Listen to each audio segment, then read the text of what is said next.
विशेष गरी हामी परमेश्वरको वचन हामी सबै राष्ट्र अगुवाहरू छौँ।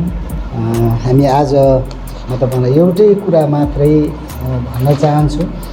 हामी हेरौँ बाइबलबाट कलसीको पुस्तक कलसी 4 अध्यायको 1 पदलाई यहाँ यसरी लेखिएको छ, मालिक हो तिमीहरूका पनि स्वर्गमा मालिक हुनुहुन्छ भन्ने कुरा जानेर आफ्ना कमाराहरूसँग न्यायसङ्गत र उचित व्यवहार गर।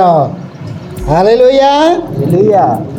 अनि यहाँनिर यसरी संसारको अथवा सांसारिक दृष्टिकोणबाट हेऱ्यौँ भने संसारमा मालिक पनि हुन्छन्, कमाराहरू हुन्छन्, सानो ठुलो भन्ने कुराहरू पनि हामी संसारमा देख्छौँ।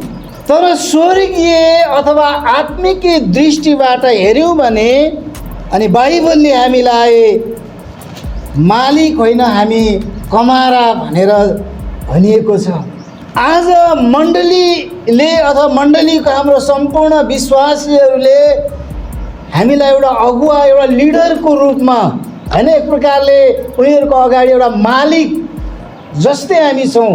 संसारको दृष्टिमा मैले भने सानो ठुलो यो मालिक यो चाहिँ एउटा दास भन्ने प्रकारको भेदभाव र विचार हुन्छ भने हाम्रो आत्मिकी जुन स्वर्गीय पिता अथवा स्वर्गीय दृष्टिबाट अथवा आत्मिक दृष्टिबाट हेऱ्यौँ भने मालिक होइन हामी परमेश्वरको सेवा गर्ने, परमेश्वरको महिमा गर्ने, परमेश्वरको राज्यको विस्तार गर्ने एउटा दास हामी हौँ भनेर यहाँनिर बाइबलले हामीलाई बताउँछ हैन। मण्डलीले पनि आज हामीलाई एउटा लिडरको रूपमा एउटा मालिकको रूपमा हामीलाई हेरेको छ।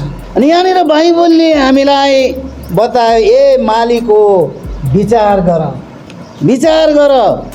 भनेर यहाँनिर यसरी भन्ने कुराहरू हामी पाउँछौँ। अनि त्यहाँनिर मैले एउटा पुस्तकमा हेर्दै थिएँ, त्यहाँनिर यसरी लेखिएको रहेछ, त्यसकारण संसारका मालिकहरू र मालिक बन्न खोज्नेहरूलाई परमप्रभु अथवा परमेश्वरको वचनले भन्छ, हे होसियार रह। विश्वासीहरूले तपाईँ र मलाई एउटा जिम्मा, परमेश्वरको सेवाको जिम्मा, परमेश्वरको कार्यको जिम्मा र विश्वासीहरूलाई आत्मिक क्षेत्रमा दोहोऱ्याउने जिम्मा परमेश्वरको साथसाथै विश्वासीले पनि हामीलाई त्यो जिम्मा दिएका छन्। र उनीहरूलाई एउटा राम्रो शिक्षामा, राम्रो लाइनमा, राम्रो परमेश्वरको सिद्धान्त र परमेश्वरको नियममा र परमेश्वरको वचनको आधारमा जब हामीले हिँडालेनौँ भने यहाँनिर हामीले सुन्यौँ कि ए मालिक बन्न खोज्नेहरू हो होसियार रह। किनभने बाइबलमा लेखिएको छ, सबैभन्दा अगाडि रूपमा चाहिँ न्याय भनेको चाहिँ अगुवाहरूको नै हो, मालिकहरूकै हो, सेवा गर्ने सेवकहरूको।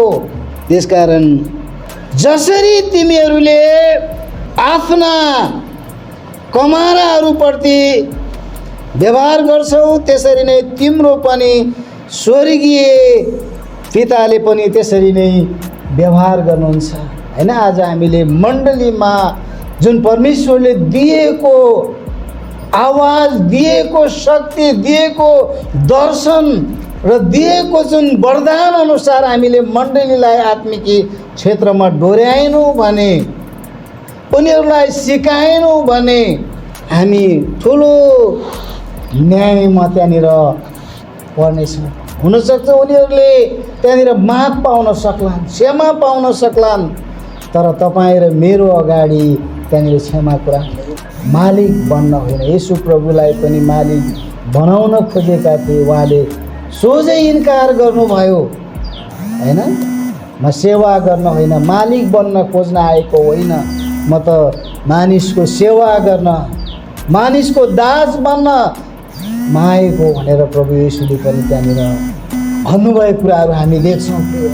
अनि हामीले हेऱ्यौँ भने बाइबलमै पनि छ एउटा उदाहरण येशू प्रभुले दिनुभएको छ। एकजना मालिकबाट एउटा दासले उसले केही रुपियाँ पैसा लिएको हुन्छ अनि त्यो मालिकले त्यो दासले पनि अर्को एउटा दासलाई त्यहाँनिर चाहिँ त्यो पैसा ब्याजमा लगाएको हुन्छ। अनि मालिकबाट उसले धेरै भनसुन गरेर होइन, उसले चाहिँ आफ्नो सबै दुःखहरू देखाएर अनि उसले त्यहाँनिर मालिकबाट क्षमा पाउँछ। अनि आफूले अरूलाई दिएको साथीलाई त्यहाँनिर हेऱ्यौँ भने उसले त्यहाँनिर क्षमा नदिएको हामी देख्छौँ। तैँले जसरी भए पनि यो ऋण तैँले तिर्नुपर्छ, यो पैसा तैँले तिर्नुपर्छ। हेर्नुहोस् त, उसले आफूभन्दा ठुलो मालिकबाट क्षमा पाएको कुराहरू उसले बिर्स्यो। प्रियहरू, पिताले जुन गुण तपाईँ र मलाई सिकाउनु भएको छ राजा, त्यही गुण हामी पछाडिका लिडरहरूलाई, हामी पछाडिका विश्वासीहरूलाई हामीले सिकाउनु पर्ने कुरा। मालिक बन्न सजिलो छ त्यो कुरा। संसारमा हेऱ्यो भने मालिकको स्थान चाहिँ धेरै आदरणीय स्थान मानिन्छ, तर बाइबलीय स्तरमा हेऱ्यो भने मालिकको भन्दा सेवाको स्तरमा परमेश्वरले अझै धेरै त्यहाँनिर कदर गरेको, इज्जत गरेको हामी देख्छौँ। अनि संसारमा पनि उहाँले त्यो सबै कुरालाई तिरस्कार गर्नुभयो। इज्जत होइन, मानिसले उहाँलाई राजा बनाउन, मालिक बनाउन, तपाईँ हाम्रो लिडर बन्नुहोस् भनेर धेरै प्रयास गरेका, तर उहाँले दुःखलाई रोज्नु, परमेश्वरको राज्यको काम जुन उद्देश्य र विचार लिएर आउनुभएको त्यो विचारलाई उहाँले त्यहाँनिर पुरा गरेको हामी देख्छौँ। यसकारण प्रियहरू, हामी अगुवा जनहरू हामी जुन प्रकारबाट विश्वासीहरूलाई डोर्याएका छौँ, सिकाएका छौँ, उनीहरूलाई सम्झाएका छौँ, हामीले जानेको परमेश्वरले हामीलाई सिकाए बमोजिम हामीले सिकाएका छौँ भने अवश्य पनि हामीलाई त्यो दिनमा हामीलाई त्यो दण्डबाट उहाँले हामीलाई सुरक्षित राख्नुहुन्छ। अनि यहाँनिर एउटा पदलाई हामी पढौँ, म एउटा मात्रै पदलाई त्यहाँनिर पढ्न चाहेँ र त्यसपछि हामी अन्त गरेर दिन्छौँ। यहाँनिर एफएसी 6:9 पदलाई हेरौँ त त्यहाँनिर पनि स्पष्ट रूपमा लेखिएको छ, यो मालिक हो आफ्ना कमाराहरूसँग त्यस्तै व्यवहार गर, धम्कीमा होइन, धम्की दिन छोड, यो जानेर कि तिमीहरू दुवैका मालिक स्वर्गमा हुनुहुन्छ। यहाँनिर येशू प्रभुले संसारका मालिकहरूलाई भन्नुभयो, हेर पछाडि पनि मालिक हुनुहुन्छ। त्यसकारण प्रियहरू, हाम्रो मालिक जो स्वर्गमा हुनुहुन्छ उहाँले हामीलाई दिएको सेवाको वरदानहरू र दिएको उहाँका सबै आत्मिक बाइबलमा सिकाएका ज्ञानहरू, शिक्षाहरूलाई हामीले विश्वासीहरूको बिचमा हामीले एकदमै प्रभुको भयमा रहेर हामीले सिकाउनु पर्ने कुराहरू बाइबलले हामीलाई बताउँछ। बाइबलमा अर्को ठाउँमा हामी हेऱ्यौँ भने लेखिएको छ, अहिले मालिक बन्न खोज्नेहरू होइन, ठुलो हुने इच्छा गर्नेहरू, यी संसारका प्रतिस्पर्धा कुराहरू, ठुलो हुने कुराहरू, हाम्रो बाइबलमा चाहिँ ठुलो हुने कुराहरूलाई, ठुलो जो अहिले हुन्छ, हुन खोज्छ र हुन चाहन्छ, त्यो परमेश्वरको राज्यमा सबैभन्दा सानो भनेको बाइबलले भन्छ। येशू प्रभुले संसारमा आएर त्यो उदाहरण देखाइदिनु भयो। उहाँ सबैभन्दा महान होइन, एउटा संसारलाई नै सृष्टि गर्ने परमेश्वर, उहाँले भन्न सक्नुहुन्थ्यो म नै सबै यो सृष्टिको मालिक, मलाई हेर भन्नुहुन्थ्यो होइन। येशू प्रभुले कति ठाउँमा रोगीहरूलाई निको पार्नु भयो नि होइन, उहाँले भन्नुभयो मैले निको पार्ने भन्ने भन्नु भएन होइन, पिताले होइन।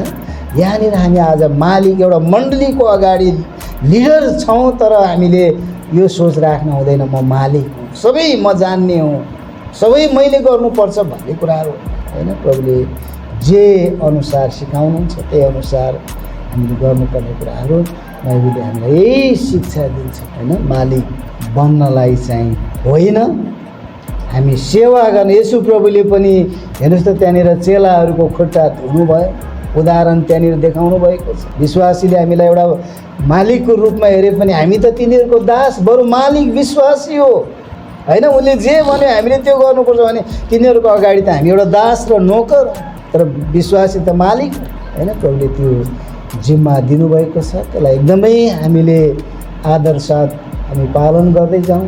अनि प्रभुले तपाईँ र मेरो जीवन, तपाईँ र मेरो सेवकाई, तपाईँ र मेरो आत्मिक क्षेत्रमा प्रभुले अझै धेरै वृद्धि र आशिष दिनुभएको होस् भन्ने कुराहरू राख्छु। म बाँकी समय वचनको सेवा यतिकै राखेर बाँकी सबै हाम्रो पास्टरज्यूलाई दिन्छु, अनि अध्यक्षज्यूलाई। हुन्छ, पन्सलाई धन्यवाद। हामी ताली बजाएर हामी उहाँलाई